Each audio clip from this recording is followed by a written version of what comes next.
गंभीर गुन्ह्यांमध्ये अडकून तुरुंगातून परतलेल्या कुविख्यात गुन्हेगारांसोबत वाढदिवस साजरा करणे त्या पोलिसाला चांगलेच महागात पडू शकते। या कृतीमुळे पोलिसांची खाकी पुन्हा एकदा लज्जास्पद ठरली आहे। महाराष्ट्रातील पुण्याला लागून असलेल्या पिंपरी चिंचवड पोलीस आयुक्तालयाच्या हद्दीतील सांगवी पोलीस ठाण्यात कार्यरत असलेल्या पोलीस शिपाई प्रवीण पाटील यांचा हा वाढदिवस त्यांना आयुष्यभर लक्षात राहील। स्वतःच्या पोलीस ठाण्याच्या प्रवेशद्वारासमोर मुख्य रस्ता अडवून मध्यरात्री फटाक्यांची आतिषबाजी करत ड्रोनच्या मदतीने इंस्टाग्राम रील तयार करत त्यांनी हा वाढदिवस साजरा केला।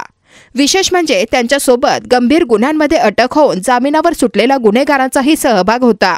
यावेळी काही इतर पोलीस कर्मचारीही या उत्सवात सहभागी झाले होते। सामान्य नागरिकांनी जर सार्वजनिक ठिकाणी अशा प्रकारे वाढदिवस साजरा केला असता तर पोलिसांनी त्यांच्यावर गंभीर कलमांखाली गुन्हे दाखल केले असते।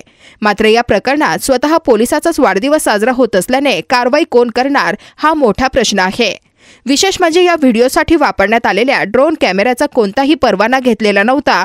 दरवेळीप्रमाणे या प्रकरणालाही वरिष्ठ पोलीस अधिकाऱ्यांनी दडपण्याचा प्रयत्न केला। मात्र स्वतःला शहरातील सर्वात लोकप्रिय पोलीस अधिकारी म्हणून सिद्ध करण्याच्या नादात प्रवीण पाटील यांनी हा व्हिडिओ स्वतःच्या त्यांच्या इंस्टाग्राम आयडीवरून शेअर केला आणि आता त्याच गोष्टीचे फटके त्यांना बसत आहेत।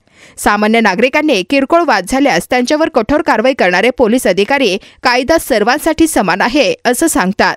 मात्र पिंपरी चिंचवड शहराचे पोलीस आयुक्त विनय कुमार चौबे आता पोलीस ठाण्यासमोरच मध्यरात्री रस्ता अडवून फटाक्यांची आतिषबाजी करत ड्रोन कॅमेराने रील तयार करून वाढदिवस साजरा करणाऱ्या प्रवीण पाटील यांच्यावर काही कारवाई करतील का याबाबत शहरातील जनतेच्या मनात अनेक प्रश्न निर्माण झाले आहेत।